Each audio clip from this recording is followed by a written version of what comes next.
It is my belief that blockchain gaming will completely change the overall gaming market. Now, crypto winters are savage, but they're the best time to be deep diving into what is massively underpriced and what is up and coming that might change the world. Today, we're interviewing a new project making a first person shooter by someone with experience in the traditional gaming industry who is building a top level AAA level game. And this might even be the first time you're hearing about it, but certainly it'll be discussed a lot in the coming months.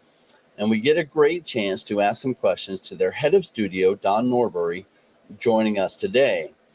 I'm curious to get a feel for their thought processes as they are industry experts deciding to bring their game to the blockchain. Welcome to the Crypto Rain channel. I'm your host, Jay Rain. And if you like money in crypto and you're looking for a seasoned investor's take on the crypto market, join the Rainmaker family. Do note I'm not a financial advisor. I'm a crypto investor myself. I'm highly interested in the crypto or blockchain gaming space. We do want to thank our Patreon members. We have a private Discord that only our Patreon members get access to. Now, if you haven't already, make it rain on that like button and strap in for the show. And help me welcome Don to the channel. Thank you. Don, thanks so much for joining us. I'm really excited your team reached out so I get to know you. I hadn't heard of Shrapnel before, but as I've been doing the research, these are exactly the type of projects that I'm looking for, where you're already industry experts and you're coming into the blockchain space. For those that haven't done the due diligence that I've already done, could you share with our audience your background in gaming? My background, personally, I come from almost 20 years of AAA game dev. Early on, more on the engineering side, gameplay and AI centric. So those are things that are always important and live at the top of my heart. And then kind of moved more into like portfolio leadership, and then studio head for Shrapnel. So yeah, I'm lucky with the studio that I'm at now. I've managed to work with some very talented people making amazing things over the years. Worked on Madden and Star Wars and Indiana Jones and BioShock and a bunch of stuff at Xbox. So it's been a long journey, and this is by far the most talented team that I've ever worked with. So we're all here to make amazing games. Yeah, I was doing some more research. You guys have ramped up a lot lately. In fact, your Twitter following, I can even share the screen, has gotten quite big. 120,000, or yeah, let me pull it up here. We got 120,000 followers, and you Yeah, guys have kind of been in stealth mode still. Haven't really done advertising, still developing your game and building the plan. So 120,000 followers already is significant. yeah, we have a great community. We've been kind of building it slowly and carefully over the last year, really. Have a lot of like we call the Echo Company, our early crew followers, as well as we have a whole kind of transmedia aspect to it. A lot of game building, even a multiplayer game like Shrapnel, is still world building. You still need an interesting fiction. You need an interesting Mhm. background people want to get into. And we took a whole transmedia approach with it as well. So in transmedia, you're not just like telling the main story repeatedly. You're kind of telling little different dimensions, different people's stories that are in that same universe. So very early on, we knew we wanted to do comic books, live action, that sort of stuff. So we like took that approach and fleshed out our world building that way. And I think over the course of that process, it was a grand experiment. We wanted to do it just because it's interesting and fun, but it turns out a lot of people got into it as well. We ended up kind of accumulating a healthy community around Shrapnel even before the game's out. Yeah. So your background, a lot of background in traditional gaming. What made you and your team decide to go into blockchain gaming? What did you see there that like you're like, okay, this is the ship we need to jump on? Yeah. I mean, we believe in it as a tech underlying like technology that provides ownership, as in addition to a lot of other just decentralized expressions that are interesting. For us, when we started, we were a startup at the time, working on a couple other projects. So we got to spend time to kind of investigate things here and there, kind of do scouting reports, come back, make decisions as a very small team. um, the further we went into blockchain in gaming space, the more it became obvious that it wasn't if, it was when, and that there was a lot of space, in relation to other projects that existed already for a team like ours with the background and pedigree that we have and our approach to like designing and executing on projects to do what we felt was like a healthy, like long-term responsible version of ownership in the space, right? Our CEO always kind of had this thesis around how we have a kind of a creator generation, unlike any that we've had before, thanks to Minecraft and Roblox and kind of like influencer and streamer culture Mhm. that has kind of created this generation that doesn't really have somewhere to go, and they haven't stopped wanting to create, but they're starting to like they age out of those things. And it was kind of just stewing around that came up with the like creation and ownership side of Shrapnel, because aside from just being an extraction shooter, it's also a place people can create their own brand, create their own their own insignias, their own skins, their own maps that other people can play. So we build the story and the world and the framework, but really it's already about empowering people to put their brand on it and create their own stuff. So the blockchain side of it was like the perfect glue to something we had been sparkling around already. And I'm the CTO as well as the studio head, so I'm like the nerdy baby's first Solidity contract. What's going on here? And the further that we got into it, the more we were just all about it. And then it starts off very naive about the examples that already exist out there in terms of like how ownership and how different utility tokens work and yada yada.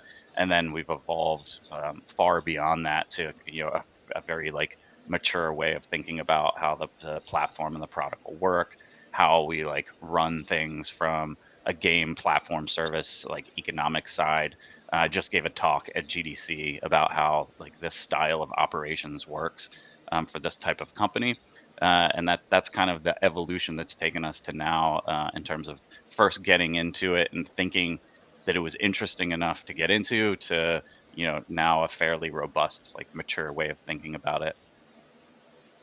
So I was reading on your website, and your website's fantastic. I'll share that so everyone can check it out. Um, but I was looking at, I want to expand on this idea of build it and play it, right? Because one of the reasons I realized that blockchain gaming was going to take over the world is the ownership component of it.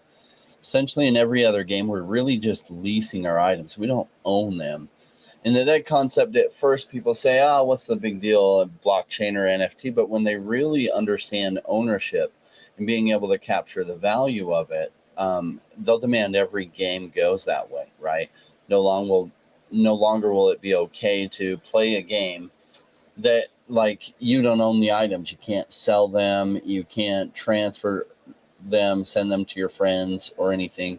Yeah. It will become the standard, but with ownership will come all kinds of innovations too, because once there's ownership behind it, people have some ownership in it, more money flows in like never before.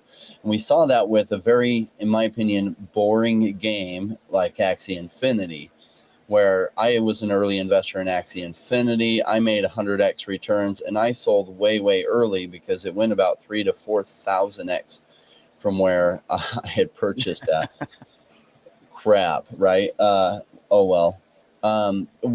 So how did a game like Axie Infinity have such crazy returns? Well, this ownership idea is a big idea, and it will change the world, and we'll see all kinds of innovations related to ownership. So you're talking about, and a lot of projects have wanted to do something that allow people to build things, but it's a hard problem to solve. So what was your idea with allowing creators to create skins and other items? Talk more. Would you share Yeah. more about Yeah. your ideas on that? Yeah, for sure. We knew right from the beginning the what we didn't want to do is just create another sandbox thing, right? Where you can do anything in it, right? Some people use the term metaverse. We have a different approach to that. And really, it's kind of related. One of our pillars is we're not the metaverse, we're part of it, and that's to say, like, we are making the Shrapnel corner of the metaverse, and we think of metaverse as kind of the way TCP/IP runs the internet, but nobody Mhm. cares. We care about the Yeah. expressions on top of it. Blockchain provides this underlying transaction layer that offers the affordance of ownership, but most of the public is not going to care about that. They're going to care about the things they can do. So we focused very heavily, very centrally on like that sort of approach and how we could offer people more and more affordances, more and more stuff that they can do with with the things they own. Otherwise, it means nothing. I always use that and the like Ferrari in the middle of the woods with no roads analogy. Like it's a thing that you can admire. It's an engineered piece of art, but it could do a lot more interesting things if it had kind of a network foundation around it, an infrastructure around it, maybe a couple race tracks and some tires and some fueling, like that sort of thing is what we think about. Like keep doing more and more of that for the community, including like working with other games and platforms about what Shrapnel stuff looks like and is represented in those games and platforms. Ultimately, we have no control really over that. People are free to do whatever they want with the stuff that they have, but it's in our best interest to make sure that it's represented the best. So we make sure to cultivate those relationships. But we've built like from the very beginning with that ownership as central in our minds. Certainly for things that people create, right? Because in Shrapnel, there's a whole like there's stuff you're looting in the environment as you go through the session, and that stuff becomes yours. But for the stuff you create, it's actually your IP as well. You're effectively giving Shrapnel license to use it in the game. So like we're lucky enough to be able to represent it artistically and as the actual content and assets in the game, but you don't have to keep it within Shrapnel. You can do whatever you want with it. You can take it wherever you want. You can trade it however you want. And I think like So those let's sort talk about that. What does that look like when you talk about creating items? You're talking about creating armor, creating weapons. so you're creating aesthetic treatments for them. So Okay. you're yeah we knew again early on from creating games that the itemization in the game, the effects that it have in the game have to be well balanced, right? Yeah. You don't have You good can't allow longevity. whatever person, they'll all make super overpowered weapons and it breaks the game. Yep. So what we allow people to do is customize stuff, basically create weapon skins, equipment skins. When you're talking about like from a character basis, create like insignias as well. So stickers that you can put on stuff that are also like all over your persona on your site, your MEF, which is kind of like our guild concept. So there's different pieces of that content can be put in different places and used in different ways, not just in the game. And then up to kind of the highest tier of content, which is maps themselves. So people can create maps, and then other people can play them. And we actually like reward the community for creating heavily like consumed and played content. Because effectively at that point you're making most of the content. The community is making the content for Shrapnel. Like they should be rewarded in kind. So you could have some streamer that say has a million followers, right? And he wants to create his own brand. So creates a certain look across different armor skins or character skins and weapon skins, Yep. and then he sells those, and he sells those outside of your company, meaning like he can sell them, and because you're going to be integrating across Polygon, Avalanche, and ETH, right? So they could Yep. create them on whatever of those, and then Yeah. people would be able to bring them in the game and have that look on their character. Yeah, for sure. Our main platform is built on our own Avalanche subnet. Okay. But like everything we do has cross-chain compatibility, transportability to it. Obviously we have a marketplace as well that we're lighting up. We have a great great and different ways for people to trade depending on the types of items and the supply around them and that sort of stuff. Because like Okay. all of the with the gradient of fungibility comes different ways that people think about. Like on one token you're 101 Christie's auction, on other you've got this like highly liquid environment. And there's a whole range in between that you have to give people the kind of the power and ability to both like sell what they want, what they don't want, and buy what they want. So, we will have our own place to do that. I think of it in the way as like Gabe Newell with Steam. It's in our best interest to make like Steam, in our case, the marketplace, as convenient as possible, Mhm. because that's where we want to provide more and more stuff that you can do with it, right? It's like kind of a network affordance with other people, but you don't have to, right? We're just trying to make the best thing that we can so that you use Shrapnel's platform for it. Yeah, so there'll be like an in-game marketplace that hopefully is very convenient for gamers to be able to trade some of the items. So most of what they get are they dropped in the form of NFTs, so it's like sellable and Yeah. tradable. Yep. Almost, I mean, not like everything, but almost everything is an NFT, right? We have Okay. notions of kind of soft resources in the game. Again, when you're like designing and balancing a game, you need a way to create a like player progression curve and be like responsible and healthy about like having a good gaming community. But everything that you would think of pretty much is yours to own and sell. Now, recently you spoke at, I think it was the Free to Play Summit, right? Yep. And you spoke about frictionless open market gaming. Could you talk to us about what is frictionless open market gaming? Yeah, so the frictionless has two angles. One of them is from a UX perspective, just making sure everything is slick. We're used to this sort of non-custodial wallet hangups, different RPC calls succeeding or failing, or just not having good feedback. So and then like the ability for a gamer who's not familiar with blockchain to be able to jump into a gaming session, like make an account easily, jump into a session, get in there and playing, and not have to worry about any of the other crap that a lot of people have to worry about in Web3 gaming space. So that's one dimension of the frictionless. The other is in a economy laden with value, where you have itemization everywhere and various NFTs you're looting and creating.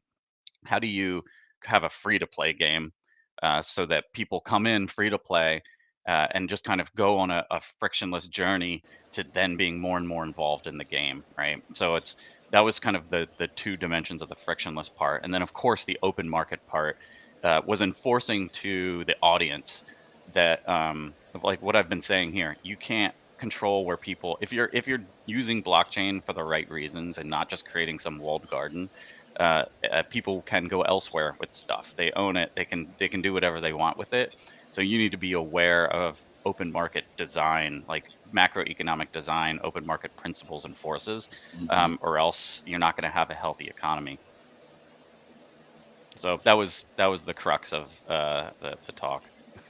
Yeah, so the goal of Shrapnel is to be free to play, which is a concept where I think games make the most money, right? So if they do a good Potentially, enough, yeah. it potentially if they do a good job, like a lot of the games that I love playing are Dota 2, World of Warcraft, World of Warships, and they're all free to play. And over the years, I've spent probably $5,000 between those three games on free to play games, right?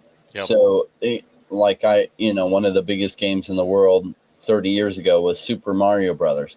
But you would buy it once, pay $50, and that's all they could make from you. Contrast that with these games have made, if you split it between the three of them, like significant amounts. What's that, like $1,600 on each game from me, which is crazy. Yeah. But what that does is it just shows the interest that people have in spending money on the games that they like, if they like them. So I came in as free to play, like, I'm never going to spend money on this game. But I loved it so much that it was worth it, right? Oh, and Time more of the value, coins man. come in, buy Yeah. this premium tank, and I can earn more silver with it, and just give me a different type of tank that I really like the mechanisms of it. Oh, I want this other one. Oh, I want this other one.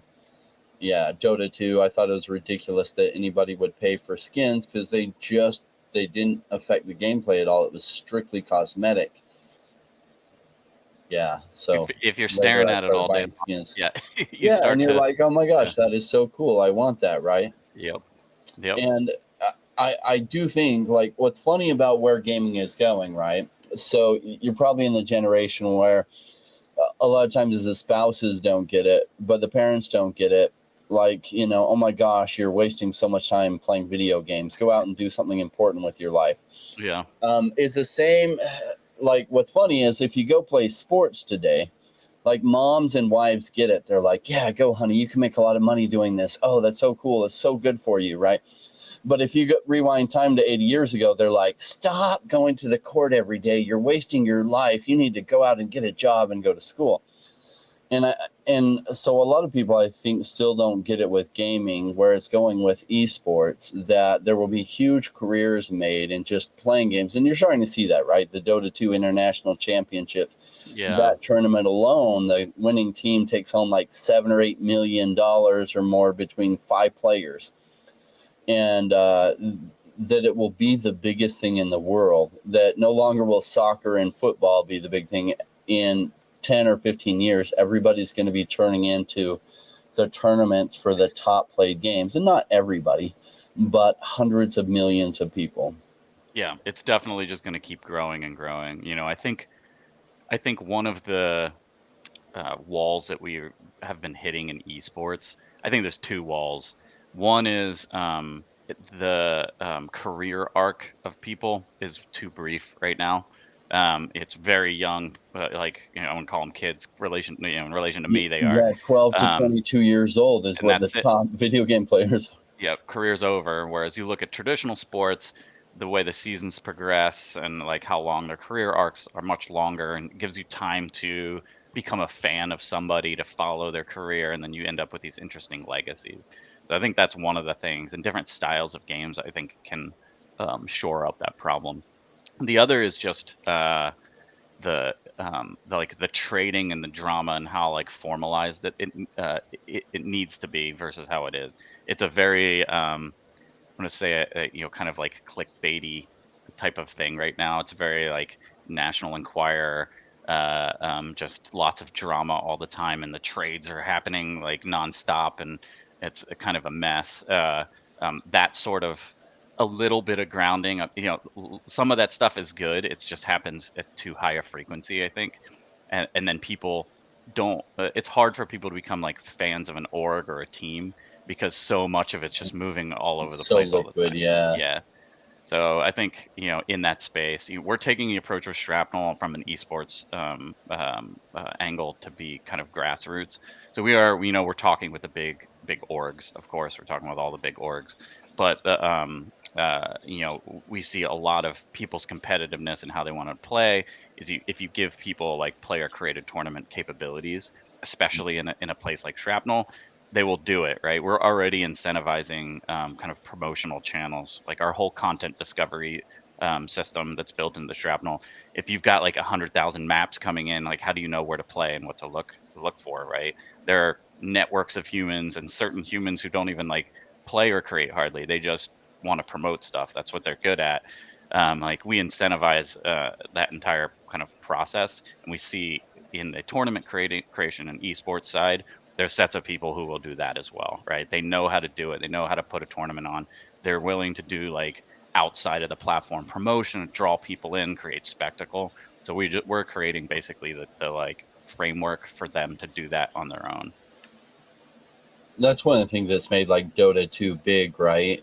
Is that so many tournaments are put on. So by other organizations, their international tournament is probably the biggest prize pool, but they have tons of stuff throughout the year. Yep. Um, and so you're building with that in mind already. How do we make it easy for other people to be able to host tournaments in as easy and simple way as possible, that even if they're not promoting it directly through the game, they'll be able to get enough so that it makes it worth their time, because then they're helping build your brand essentially, right? You're creating a way for them to make positive revenue, which also builds your game further. Yep. And we're all about, obviously, with what we're doing, like self-sustaining ecosystems. Um, Basically creating something good enough, interesting enough, evolving that over time, like as the responsible builders in that space to allow people to make their own stuff. And it's like the tournament process follows that entire philosophy. Makes sense. Now, could you walk us through what is a first-person shooter extraction game? What is it? For us, it's high stakes treasure hunting, effectively. So it's the stakes part is it's lose your loadout. So what if you go, you decide what you're going in with gear wise, and then you're trying to collect basically gear, equipment. We have a resource called Sigma, and you're going into extract that. But in order to actually take it, you have to get out. You have to like actually loot that stuff and extract successfully with it, and then it becomes part of your stockpile effectively. So that's that's the extraction loop. Ours particularly, our take on it. Our creative director, I'm not going to do him any justice. He'll probably, if he sees this, he'll yell at me, I'm sure. He has a whole like this like notion of telling a story over the course of the session, and that the stakes and the pressure goes up towards the end. So in our version of an extraction shooter, you're effectively, there's these events that allow you to go, find valuable stuff, right? So it kind of escalates, the value of the session escalates over time, but there's multiple ways to extract. There's multiple instances of the extraction over the course of the session as well. So some people will have a low risk threshold, or maybe they And get they'll something. extract early on just so Yep. they can take what they've gotten so far and not risk losing it.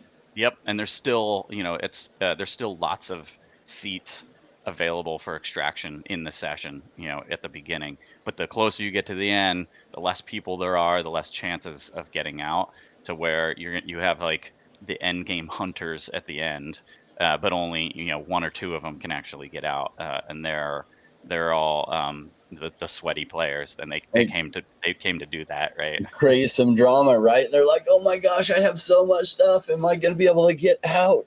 Yep, Oh, yep. oh So man, I just died. I lost it all." That yeah, type of thing.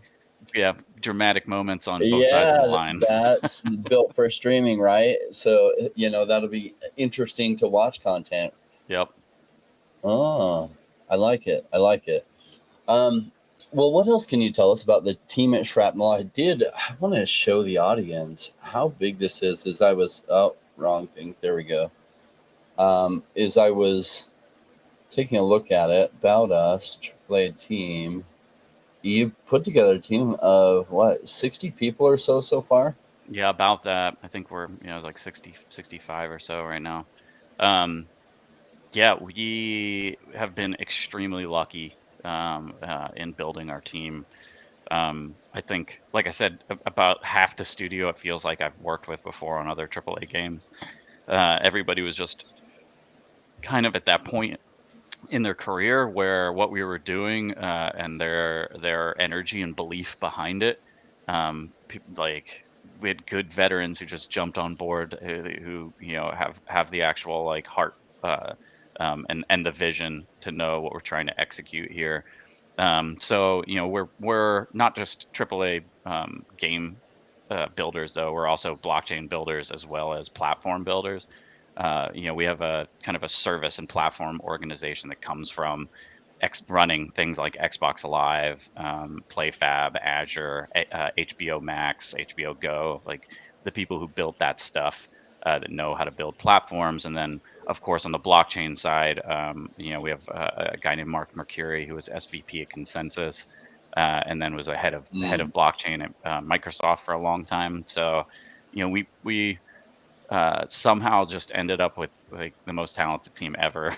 And I don't know how they still let me in the door in the morning, but they do. So I'm counting my blessings.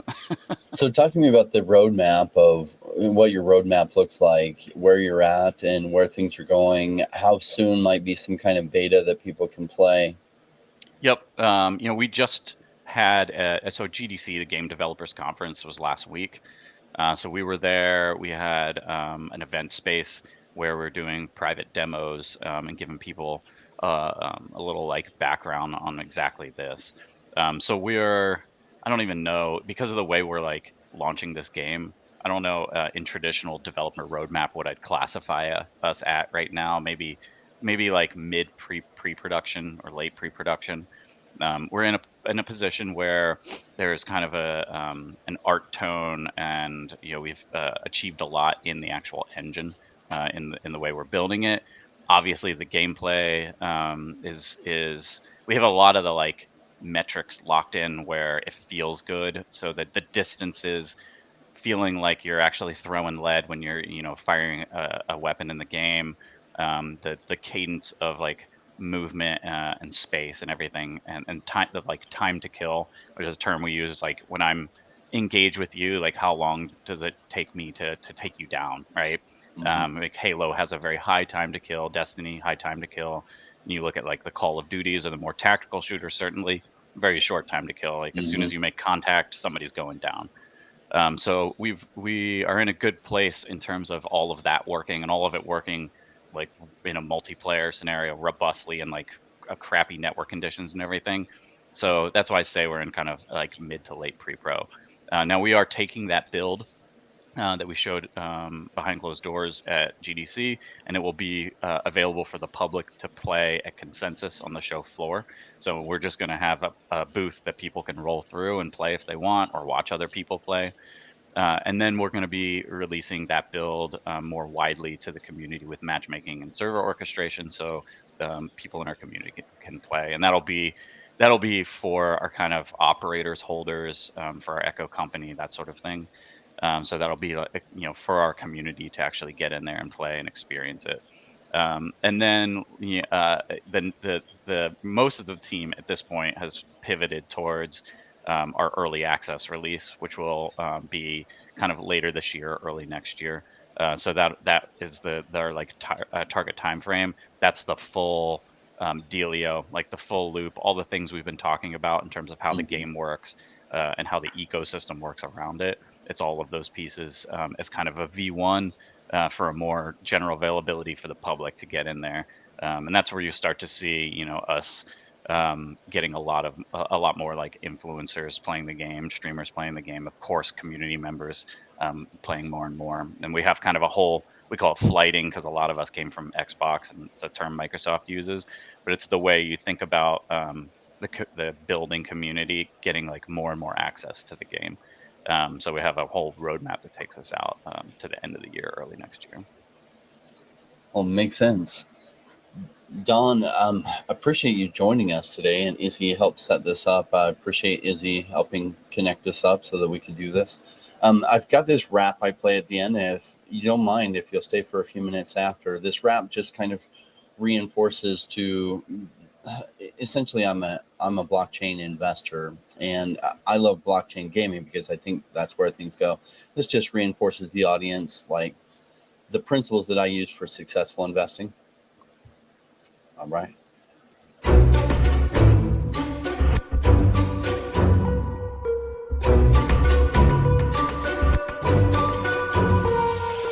Came into the space chasing all of the gains, chasing the pumps and all of the hype trains. But like in life, shit bad before you could. It was told to buy when it was pouring like a rainmaker should. I buy when it's down, don't chase the boats that I miss. Cause I always make the time in mind. I take the one out cause I'm patient like that, and I'll wait for the right time. I sell when it's high, I buy when it's low. They call me rich, they call me smart. I'm just a rainmaker running the show. Calculated investments, I don't leave with my heart. The principles are simple, they're leaving a mark. Buy when it's boring, just gotta be smart. I sell when it's hype, like all the channels they pump it. That's when I was selling, got parabolic and dump it. They call me rich, they call me smart. I'm a rainmaker, making my own start. I'm with the future, learning the past. Makes the time fly by, years going so fast. The game plan is mine, I'll own it now. When I reach the top, haters asking me how. Cause I'm a rainmaker, investments I love, and I follow what I learn, not relying on luck. Time is never better, the time like the present. This next 5 years is a gift and it's feeling like heaven. I'm committed to learn, studying to know that nothing comes easy, but with knowledge the game show. Sticking out this road, cause soon will come a bear market. Learning and growing, and when it's slow will be the target. They say it's come out, Bitcoin is dead. The massive decreases can get to your head. I'm sticking around, the time is better. I'm strong like that, I'll let the others be fretters. 2 years time, the ball will bring back the gains. That makes it worth the effort, cause here comes the rain. So let's go rainmakers, let's make it all happen. They go with the hate, say the haters be crapping. I'm here for for 5 years, let's do this together. The time is right, the time to be better. They call me rich, they call me smart. I'm a rainmaker, making my own start. I'm with the future, learning the past, making time fly by, years going so fast. The game plan is mine, I'll own it now. When I reach the top, haters asking me how. Cause I'm a rainmaker, investments I love, and I follow what I learn, not relying on luck. Haters be hating, the time to slow down. Addressing what they say when I'm wearing my crown. They're chasing green candles like someone who was new. I got a vision that was bigger, helping me to push through. I'm still human and sometimes it is rough, and that's what makes me special, simply I stay tough. Cause I'm a rainmaker, investments I love, and I follow what I learn, not relying on luck.